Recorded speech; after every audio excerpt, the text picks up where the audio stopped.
15ویں سپارے کے شروع میں سورۃ البنی اسرائیل سے یہ سپارہ شروع ہوتا ہے۔ سورۃ البنی اسرائیل مصحف کے اعتبار سے 17 نمبر پر اور نزول کے اعتبار سے 50 نمبر پر ہے۔ سورۃ البنی اسرائیل کے شروع میں اللہ تبارک و تعالیٰ کو فرمان ہے سبحان الذی اسریٰ بعبدہ، پاک ہے وہ ذات جو اپنے بندے کو لیلا من المسجد الحرام، رات کے ایک قلیل حصے میں مسجد حرام سے الی المسجد اقصی، مسجد اقصی تک لے گیا۔ یہاں سے معراج النبی صلی اللہ علیہ وسلم کا ذکر ہے کہ مسجد اقصی سے مسجد حرام تک جو ذکر ہے وہ یہاں پر ذکر ہے، اور اس کے بعد کا جو معراج النبی صلی اللہ علیہ وسلم کا قرآن پاک میں ذکر ہے وہ سورۃ النجم 27ویں سپارے میں ہے۔ شب معراج کے حوالے سے احادیث اور علماء کرام اس پر کافی آپ کو بیان ملتے ہوں گے، تو اس پر بتا چکے ہیں کہ شب معراج نبی کریم صلی اللہ علیہ وسلم نے خواب میں نہیں بلکہ جاگتے میں ہی معراج ہوئی تھی۔ روح مع الجسم، جسم کے ساتھ آپ گئے تھے۔ اس کے بہت ساری باتیں ہیں، کیونکہ اب اسی عنوان پر خاص بات کروں گا تو دیگر ہمارا سپارہ رہ جائے گا، کیونکہ 15ویں سپارے کے مختلف مقامات سے کچھ باتیں بیان کرنی ہیں۔ بس خلاصہ کلام یہ، اگر نبی کریم صلی اللہ علیہ وسلم کو جسم مع روح مع الجسد، جسم کے ساتھ آپ معراج پر نہیں گئے اور خواب میں یہ ہوا، تو کفار اعتراض کیوں کرتے؟ اتنا بڑا مسئلہ کیوں ہوتا اور اعتراضات جوابات کیوں ہوتے؟ تو یہ سب دلیلیں ہیں، اور سواری کا بھیجنا، سوار ہونا، براق پر سوار ہونا، تو یہ سب باتیں واضح ہیں کہ آپ کو اللہ تبارک و تعالیٰ نے روح مع الجسد معراج پر لے گیا۔ اس پر علامہ اقبال علیہ رحمہ کا شعر یاد آیا۔ آپ فرماتے ہیں عبد دیگر عبدہ چیز دیگر، عبد دیگر عبدہ چیز دیگر، این سراپا انتظار اون سراپا منتظر۔ تو اب بعبدہ، اپنے بندے کو، بندے تو بہت سارے ہیں لیکن جسے اللہ خود فرمائے یہ میرا بندہ ہے، اس کا کیا کمال ہوگا؟ تو اللہ تبارک و تعالیٰ نے آپ کو یہ مقام عطا فرمایا ہے۔ تو اسی طرح پیچھے آپ نے سن چکے ہیں موسیٰ علیہ السلام نے عرض کی تھی، یا اللہ مجھے دیدار کرانا ہے، میں دیدار چاہتا ہوں آپ کا۔ لن ترانی کہہ کر اللہ نے فرمایا ہرگز تو نہیں دیکھ سکتا۔ لیکن جب محبوب کی باری آئی، خود فرماتا ہے رب سبحان الذی اسریٰ بعبدی، پاک ہے وہ ذات جو معراج کرانے والی ذات ہے، رب تعالیٰ کی ذات ہے، دعویٰ رب نے کیا ہے۔ تو اللہ تبارک و تعالیٰ وہ عظیم رب ہے جو ہر عیب، ہر نقص سے پاک ہے۔ اللہ علم للذات الواجب الوجود مستجمع لجمیع صفات کمال ومنزہ عن نقص و زوال، ہر عیب، ہر نقص سے پاک ذات ہے، رب تعالیٰ ہے۔ کن فیکون، کسی شے کے بارے میں فرماتا ہے ہو جا، وہ ہو جاتی ہے۔ تو شب معراج کے حوالے سے طے مکانی اور طے زمانی دو چیزیں پائی جاتی ہیں، جگہوں کا طے کرنا، زمانے کا طے کرنا۔ اب دو باتیں ہو گئی، ایک یہ ہو گیا کہ آپ نے، سرکار نے زمانے طے کر دیے، اور دوسرا کیا ہوا، جگہ کا طے کرنا، ایک جگہ سے دوسری جگہ جانا، اور ایک کیا ہوا، زمانے کا طے کرنا۔ کیونکہ آپ جب گئے اور آئے، ایسا ہوا جیسے کہ گھڑی سے سیل نکال دیا جائے بلا تشبیہ و تمثیل، گھڑی وہیں رک جاتی ہے، وقت وہاں رک جاتا ہے۔ تو اسی لیے کسی نے کیا خوب کہا ہے، جان ہے جہان کی، جان ہے تو جہان ہے۔ جب جہان سے جان ہی چلی گئی تو جہان جو تھا وہ دنیا وہیں پر رکی ہوئی تھی، کائنات وہیں رک گئی، تھم گئی تھی۔ تو اس لیے آپ گئے اتنے طویل سفر کو، جنت کے نظارے دیکھے، جہنم کا مشاہدہ کیا، رب کو ملاقات ہوئی اور نبیوں کی امامت فرمائی۔ تو اتنا طویل سفر گئے اور آئے، لیکن آپ کی جو کنڈی تھی مبارک تھی، وہ اس کنڈی، دروازے کی کنڈی بھی ہل رہی تھی۔ پانی جس سے وضو فرمایا وہ بھی چل رہا تھا، آپ کے بستر پر گرمائش بھی موجود تھی، تو اتنے قلیل وقت میں آنا اس کا قرآن میں ہی ذکر ہے۔ طے مکانی، اس کا ذکر آپ دیکھیں گے حضرت سلیمان علیہ السلام نے جب کہا تھا ملکہ بلقیس کا تخت کون لے کر آئے گا، آپ کی رعایا میں سے پہلے تو جن کھڑا ہو گیا، عفریت نامی جن نے کہا کہ میں لے آؤں گا، کہا کتنا دیر لگاؤ گے، کہا محفل ختم ہونے سے پہلے لاؤں گا، کہا نہیں اور جلدی لانا ہے۔ تو آپ ہی کے امت میں سے ان لوگوں میں سے ایک عاصب بن برقیہ تھے جو اللہ کے ولی تھے، انہوں نے عرض کی کہ میں جو ہے پلک جھپکنے سے پہلے لے آؤں گا۔ آپ نے کہا لے آؤ، کہا یہ لے، یہ بھی قرآن کہتا ہے۔ اب یہ کیا ہوا، 900 میل کی مسافت، جگہ طے ہوئی، قرآن نے کہہ دیا کن فیکون، یوں آپ نے کہا یہ لیں، کہا لے آؤ، کہ یہ لیں، تو وہ آپ کے سامنے تھا۔ اس پر ہمارے استاد محترم علامہ رضوان صاحب کا بیان سن رہا تھا، آپ نے فرمایا کہ جو اغیار ہیں، ابھی مادیت اور روحانیت کا ٹکراؤ ہے، مادیت کہاں سے کہاں پہنچ رہی ہے، ہم روحانیت میں پیچھے جا رہے ہیں۔ ہمیں چاہیے مادی حوالے سے بھی آگے جائیں اور روحانی حوالے سے بھی آگے جائیں۔ روحانیت یہ نہیں کہتی مادیت نہ سیکھو، لیکن یہ ضرور کہتی ہے روحانیت مادیت کی طرف جا کر آپ یعنی کہ سائنسی ترقی میں جائیں، لیکن اس کی ترقی میں جا کر آپ رب کو پہچانیں، رب کے شان کو پہچانیں اور اللہ اپنے خالق کو پہچانیں، پھر کامیابی ہے۔ نہ یہ کہ آپ یہ کہیں نہیں انسان تو سب سے پہلے بندر تھا، اب ادھر چلے جائیں۔ انسان اشرف المخلوقات ہے، سب سے پہلا جو انسان تھا وہ حضرت آدم علیہ السلام تھے۔ جب آپ انسان کو سب سے پہلے کہیں گے وہ جانور تھا تو سب جانور بنیں گے، تو جانوروں والی حرکتیں ہو جائیں گی، پھر تمیز نہیں رہے گی۔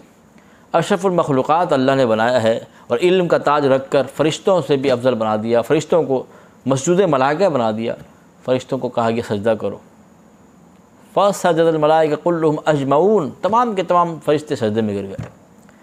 تو یہ مقام آدم کو ملا ہے۔ تو میں بتانا یہ چاہتا، استاد محترم فرماتے ہیں کہ علامہ رضوان صاحب دامت برکاتہم عالیہ کہ ایک مقام پر میں سن رہا تھا آپ کو، ماشاءاللہ بڑے بہت مفکر اسلام ہیں، بہت عظیم گفتگو فرماتے ہیں۔ تو آپ نے فرمایا، آپ فرماتے ہیں کہ مادیت اسی کو دیکھ کر ترقی کر رہی ہے، اور یہ جو معاملہ ہوا نا 900 میل کی مسافت طے کرنا، یہ ہوا میٹریل کو انرجی میں تبدیل کرنا، پھر اس کو اپنی حالت میں لے کر آنا۔ اب یہ سائنس یہاں تک چلی گئی ہے، یہاں ترقی کر چکے ہیں کہ میٹریل کوئی چیز ہو، موبائل ہے یا کوئی چیز بھی، اس کو انرجی تو بنا چکے ہیں، لیکن دوبارہ اس کو میٹریل میں لانا، پھر کیا ہوگا، ایک انسان یہاں بیٹھا ہوا ہے یا کوئی چیز ہے، پہلے ان پر چیزوں پر کوشش کی جا رہی ہے اس کو ایک جگہ سے دوسری جگہ منتقل کرنا، پھر وہاں پر پھر اصلی حالت میں لے کر آنا۔ میٹریل میں جب ہو گیا تو پھر انسانوں پر اس کو پریکٹس کریں گے۔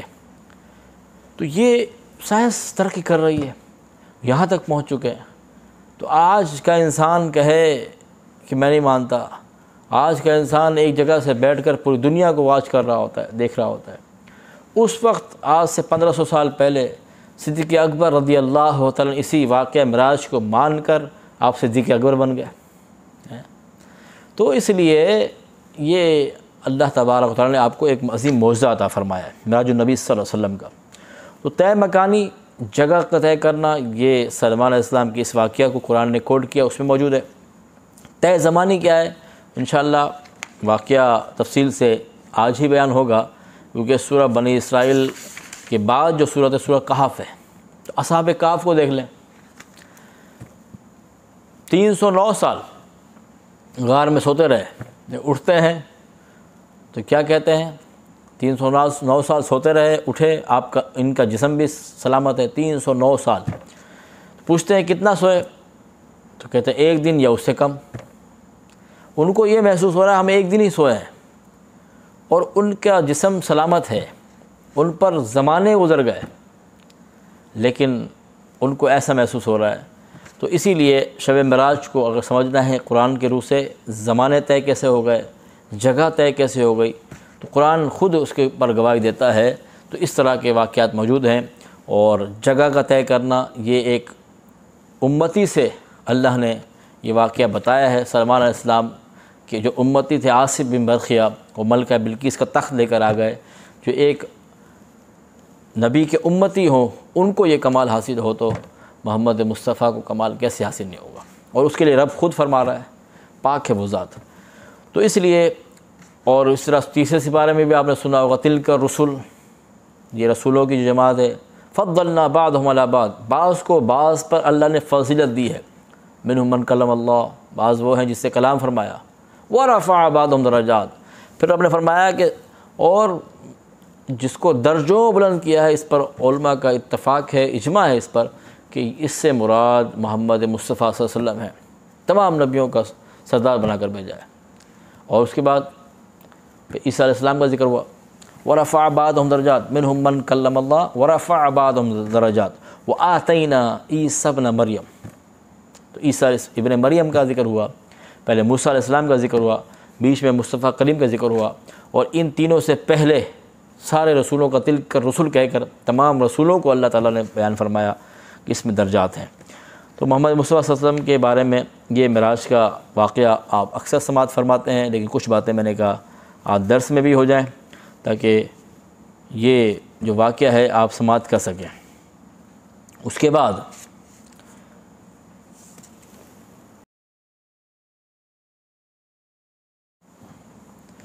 وَقَضَىٰ رَبُّكَ أَلَّا تَعْبُدُوا إِلَّا إِيَّاهُ، اور آپ کا رب حکم دے چکا ہے کہ تم اس کے سوا کسی کی عبادت نہ کرو، وَبِالْوَالِدَيْنِ إِحْسَانًا، اور والدین کے ساتھ بھلائی کرو، نیک سلوک کرو، اِمَّا يَبْلُغَنَّ عِندَكَ الْكِبْرَ، اور اگر تمہاری زندگی میں وہ دونوں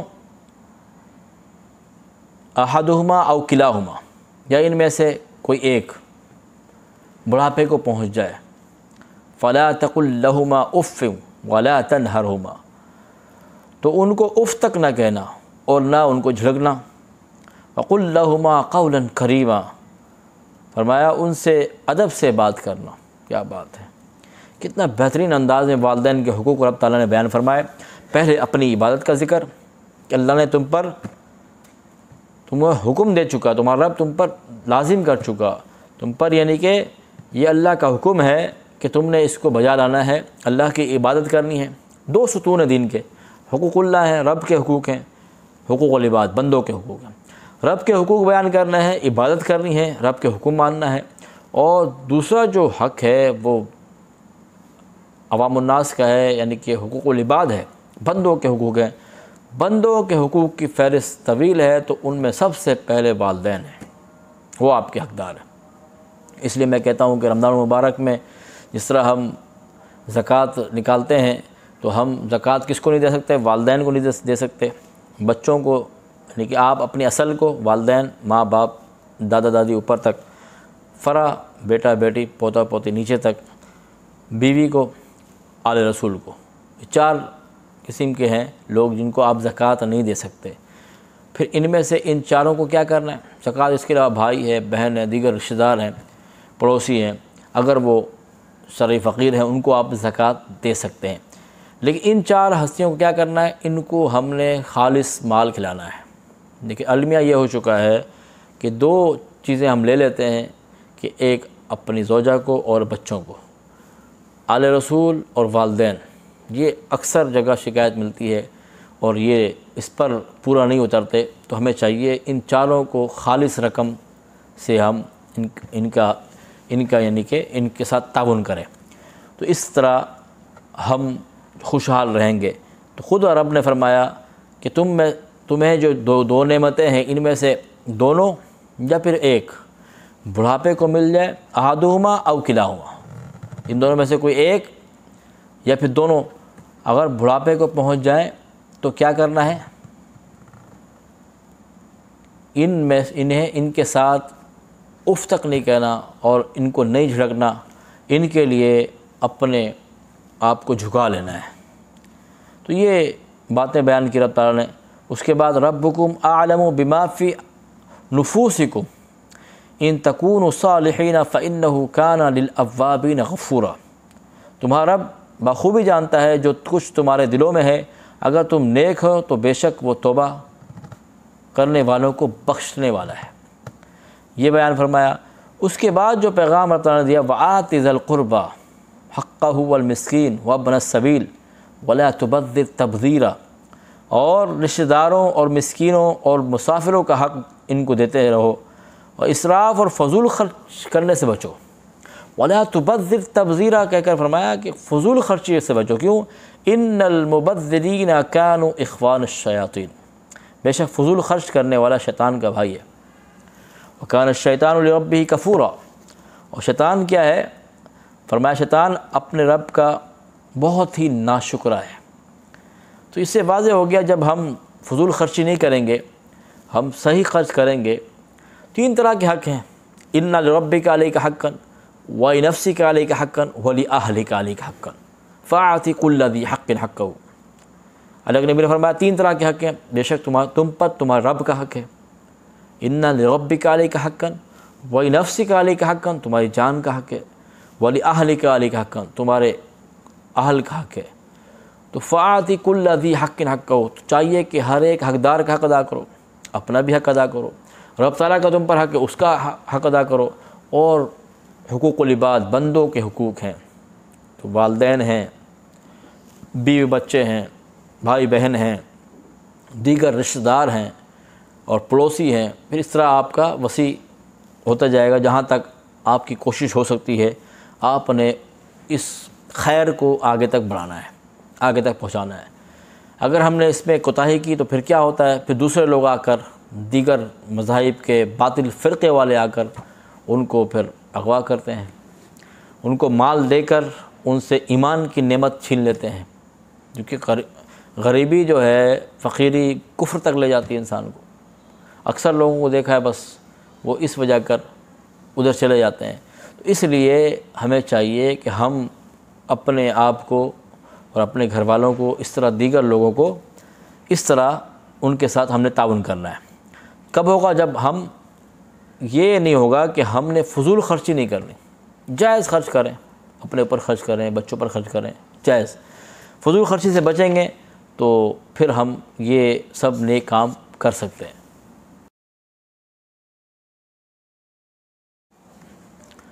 آج کا آخری پیغام سورۃ بنی اسرائیل کے بعد سورۃ الکہف شروع ہوتی ہے۔ سورۃ الکہف مکی صورت ہے، ترتیب نزول کے اعتبار سے 69 نمبر ہے، 69 نمبر، جبکہ ترتیب مصحف کے اعتبار سے 18ویں صورت ہے۔ اس صورت میں اصحاب کہف کا ذکر ہے، اس لیے اس صورت کو سورۃ الکہف سے موسوم کیا گیا۔ اس صورت میں قرآن کی حقانیت، اصحاب کہف، موسیٰ علیہ السلام، خضر علیہ السلام، ذوالقرنین، آدم علیہ السلام اور ابلیس کے قصے اور ان قصوں کے درمیان حکمت کی بہت ساری باتیں ذکر کی گئی ہیں۔ حضرت ابو درداء رضی اللہ تعالیٰ سے روایت ہے، نبی کریم صلی اللہ علیہ وسلم فرمایا، جس شخص نے سورہ کہف کی 10 آیاتیں حفظ کر لی وہ دجال کے فتنے سے محفوظ رہے گا۔ صحیح مسلم۔ اب دجال کا فتنہ، اب اس سے ہم آج غافل ہیں، کوئی تیاری نہیں ہے، تو ہمیں چاہیے کہ ہم اس حوالے سے بھی انشاءاللہ میں اس پر پھر مختصر اور جامع کلپ بناؤں گا الگ سے کہ دجال کا فتنہ کیا ہے اور اس کے کیا اللہ کے نبی نے فرمایا اور ہمیں کیا کرنا چاہیے۔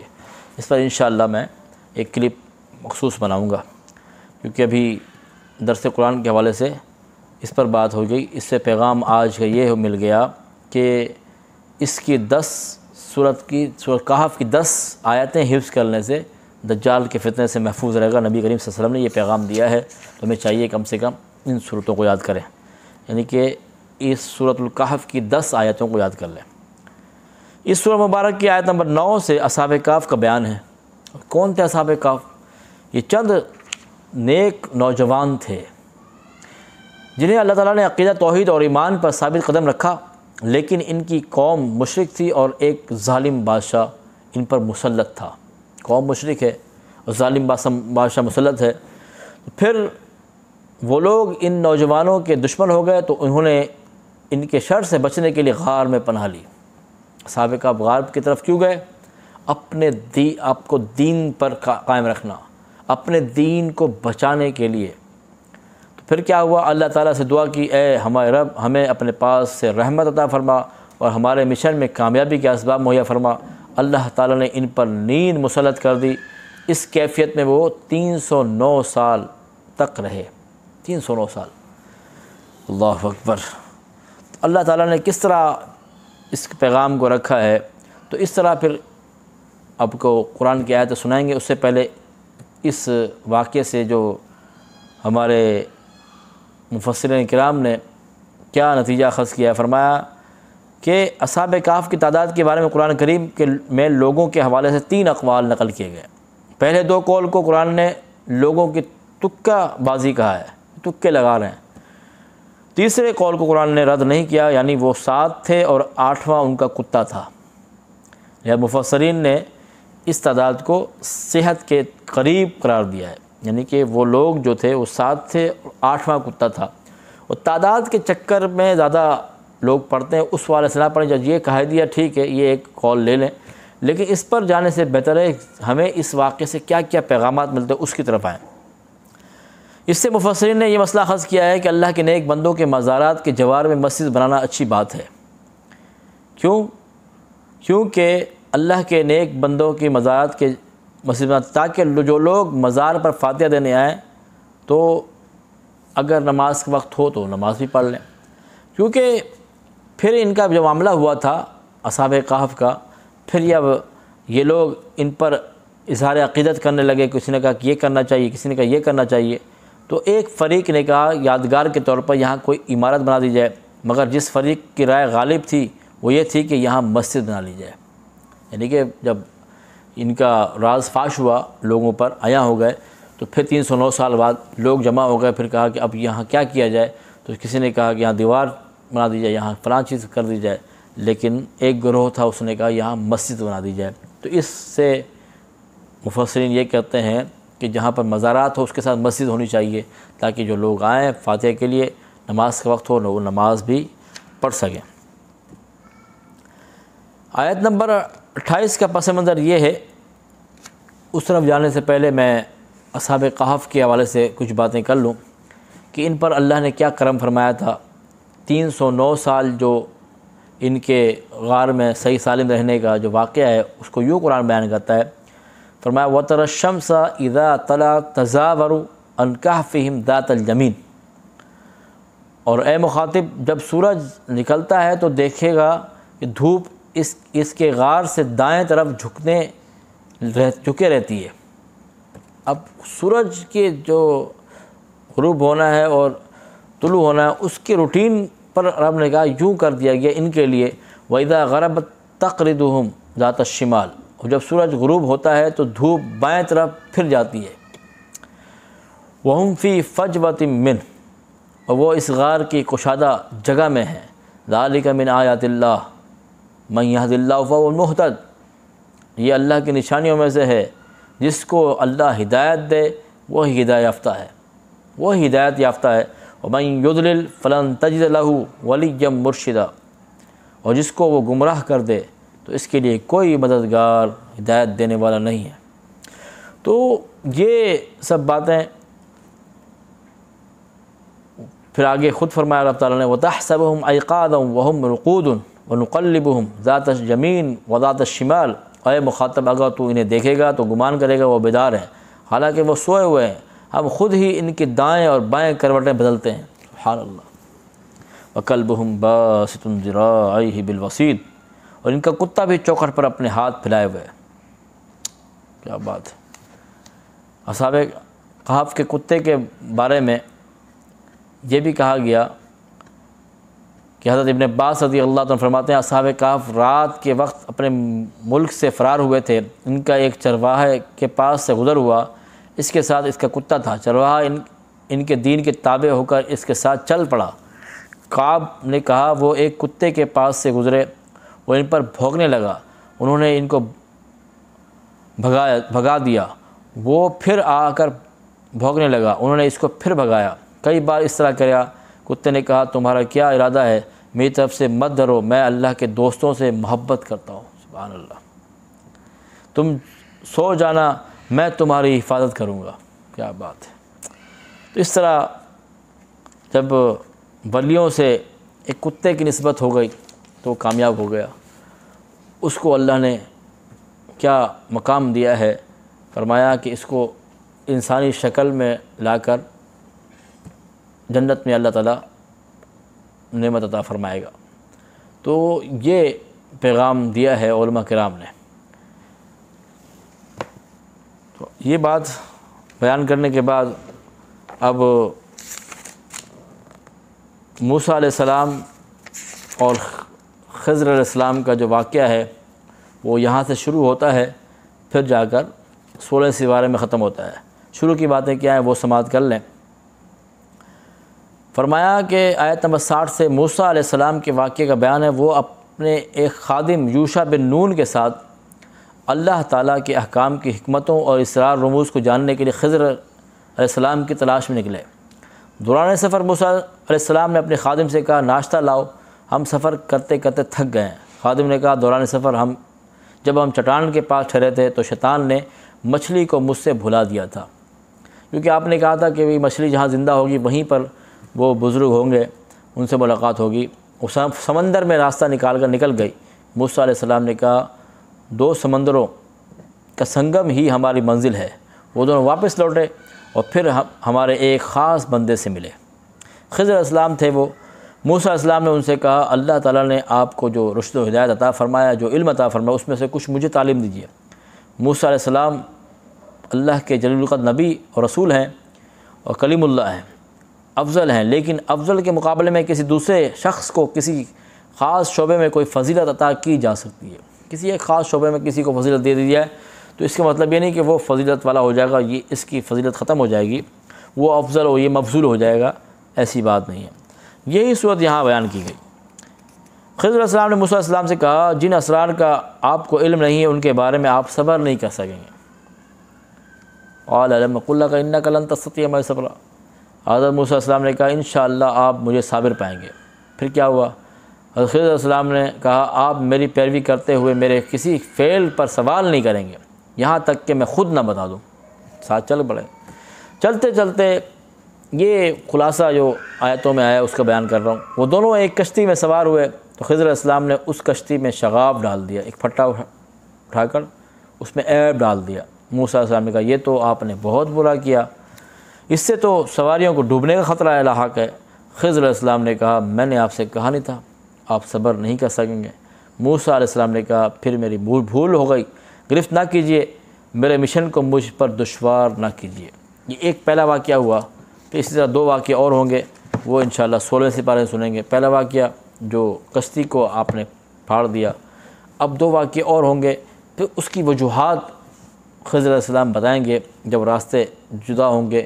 جیسے کہ کہا کہ میرے جو معاملات دیکھ کر آپ صبر نہیں کر سکیں گے، تو موسیٰ علیہ السلام نے کہا مجھے صبر کرنے والا پائیں گے، لیکن ظاہر کی باتوں پر جو ظاہری چیز تھا اس پر آپ ٹوک رہے تھے، لیکن باطن کیا تھا اس کا وہ انشاءاللہ اگلی نشست میں 16 سپارے میں سماعت کریں گے۔